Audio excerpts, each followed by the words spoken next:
दोघे एकटे पडले आहेत आणि आपापसातील काहीतरी बोलत आहेत.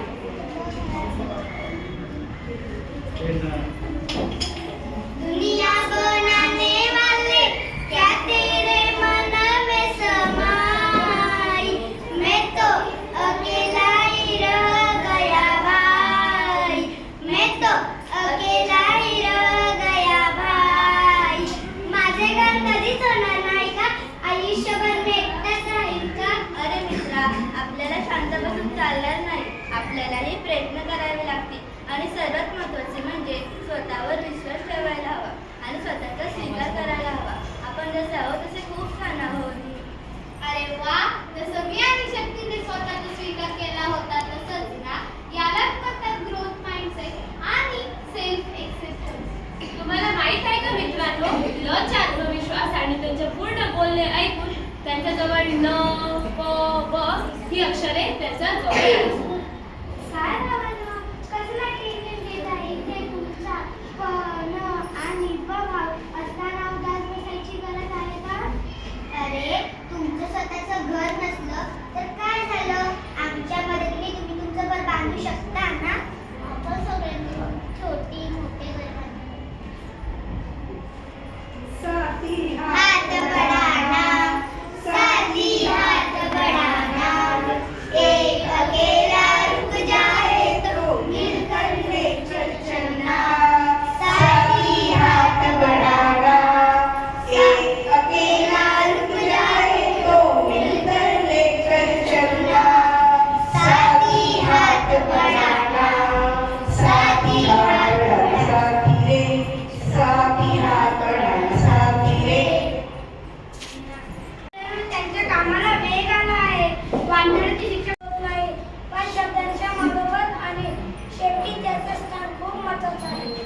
हो रे अलेक्स, म्हणूनच कदाचित त्यांची घरे नसतील पण इतरांसोबत ते घर बांधण्यात खूप आनंद दिसत आहे. हो ना रुबीना, हे सगळं पाहून मला खूप आनंद झाला. हो, मलाही खूप आनंद झाला.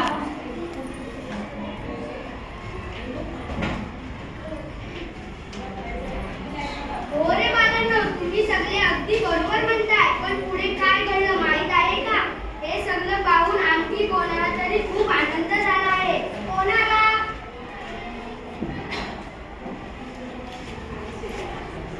पुढे प्रेक्षक वाचतो. कोणा एकमेकांना मदत करण्याची भावना पाहून स्वर कुटुंबालाही खूप आनंद झाला. म्हणून त्यांनी आपल्या जवळील शब्दसंपत्ती ही व्यंजन कुटुंबाला आनंदाने देण्याचा निर्णय घेतला. संपत्ती मिळाल्यावर एवढ्याचे दायित्व कसे राहणार आणि त्या संपत्तीचा वापर नेमका कसा व कुठे करणार? बाळांनो, तीच तर खरी मजा आहे. थोडं थांबा, पुढे काय घडलं ते पहा. हो ताता, तुम्ही अगदी बरोबर म्हणताय. पुढे असं घडलं की स्वकुटुंबाने आपल्या जवळची संपत्ती दिली आणि सगळ्यांनी दूरदृष्टीने विचार करून एकत्रितपणे कामाला सुरुवात केली.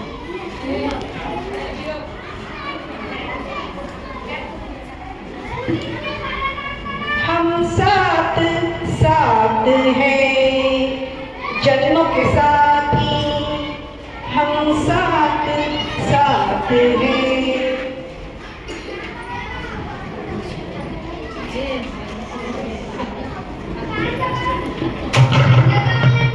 स्वर आणि व्यंजन कुटुंब एकत्र आल्यामुळे 14 कडी कुटुंबाचा जन्म झाला.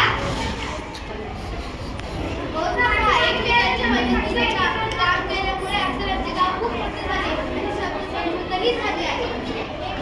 एवढंच नाही तर एकत्र आल्यामुळे त्यांचा टिकाऊपणाही वाढला आहे आणि मग सगळे किती आनंदाने गाणी गात आहेत.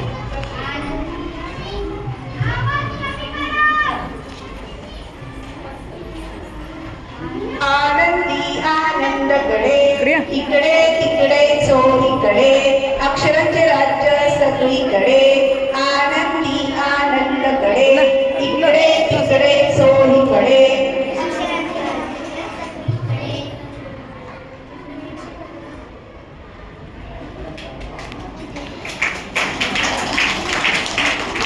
आणि हो मित्रांनो, स्वर आणि व्यंजन कुटुंब एकत्र आल्यामुळे मानसिकतेचा विकास झाला, दयाळूपणा आणि कल्पनाशक्तीचा वापर वाढला आणि ते गाव हळूहळू विकसित होत शहरात रूपांतरित झाले.